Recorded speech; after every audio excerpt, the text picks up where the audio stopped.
Yeah, hi there. These comments are for SM, and I am Michael, the founder, owner, and the materials writer for all of your lessons at the 7-Step System to Pass a TOEFL IBT. Happy holidays to you.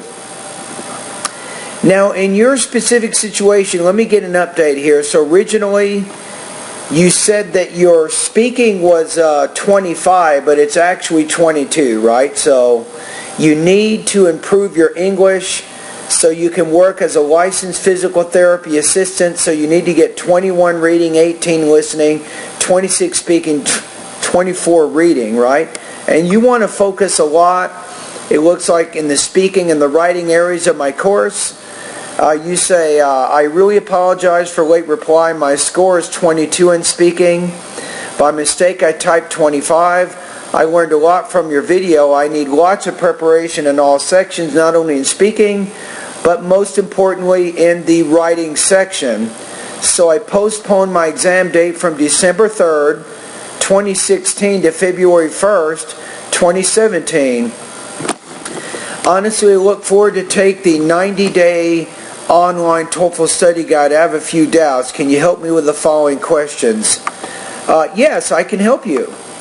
So you say, shall I post one speaking and one writing test once I subscribe? Yes, you can do that. You can start posting speaking, pronunciation, and writing, not necessarily on a day-to-day basis, but post the speaking or the pronunciation practice. Once I give you comments, then you can post the next one.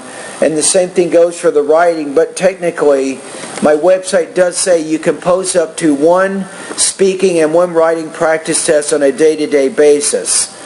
Your next question is, how many hours do I need to study daily? I'd recommend about 2 to 3 hours every day for the next 3 months. That's probably going to be very, very good for you. You say, could you help me to make a daily schedule so I can concentrate equally in both speaking and writing sections? Yes, I can do that. The problem is you probably need more than just that, because if your writing is as low as it is, right? So your writing is around 17 points out of 30, right? So it's not just writing practice, it's vocabulary and grammar practice. And with speaking, the same thing. It's not just speaking practice. You need pronunciation practice, you need vocabulary practice, and you need grammar practice. So it's more than just those two sections, which is why my course is focused around 7 sections. I sincerely believe that if you use all of my course, not just the speaking and writing, but you go through all 7 steps of my lessons on a day-to-day basis, I think that you will be able to make the improvements that you need. So it takes time. Alright, that's kind of my recommendation there, is to use all of my course.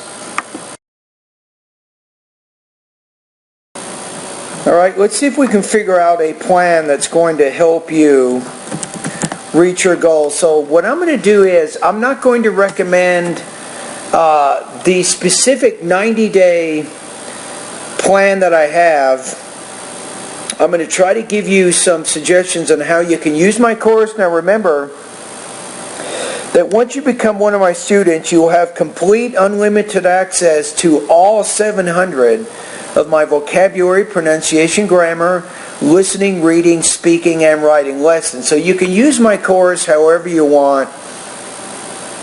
Right, but here's my suggestion. Like I said, you actually need more practice than just speaking and writing. My suggestion is to first go through the vocabulary,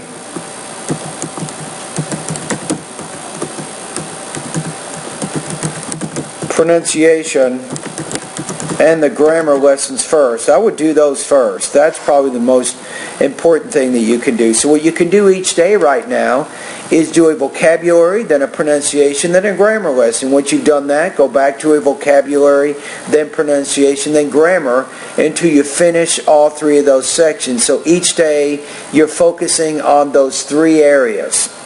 Once you've done that, then you can go to the listening and the reading parts of my course. That's what you want to do next. Now let me give you some important information here.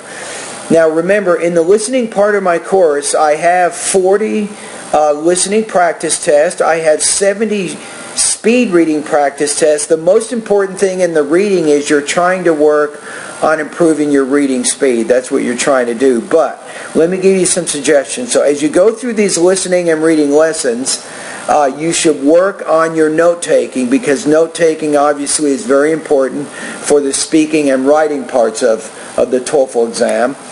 So make sure that you work on getting down the notes on the listening and the reading lessons. This is very, very important.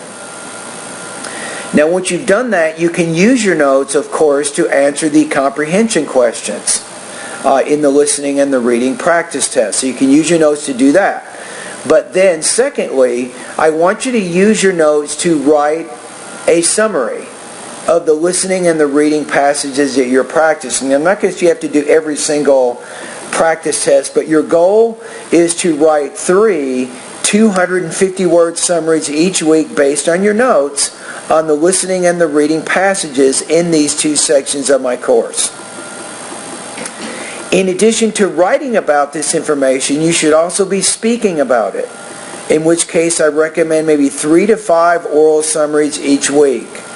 Now, when you're doing this kind of writing and speaking practice, you don't need to send me these audio files. You don't need to worry about that, but you still should practice writing and speaking about the listening and the reading passages that you're practicing. Finally, once you've done those 2 sections, and remember, you'll do a listening lesson, then a reading lesson, then a listening, then reading, until you have finished those 2 parts of my course. Then you're now ready to do the writing and the speaking lessons in my course, right? This is my suggestion. So once you get here, you will have already practiced a lot of vocabulary, a lot of pronunciation, a lot of grammar. You will have already practiced a lot of listening, a lot of reading, but you will have already practiced writing and speaking about this information. And then finally, you will be ready to do the writing and the speaking lessons in my online TOEFL course, the way that I'm explaining it here. So this is probably one of the best ways that you can use my course. Now, like I said, once you become one of my students, you can do whatever you want. You have access to all of my lessons, but this would be the study plan based on what I see with your academic English language abilities. Okay? Anyway, thank you very much, and happy holidays to you.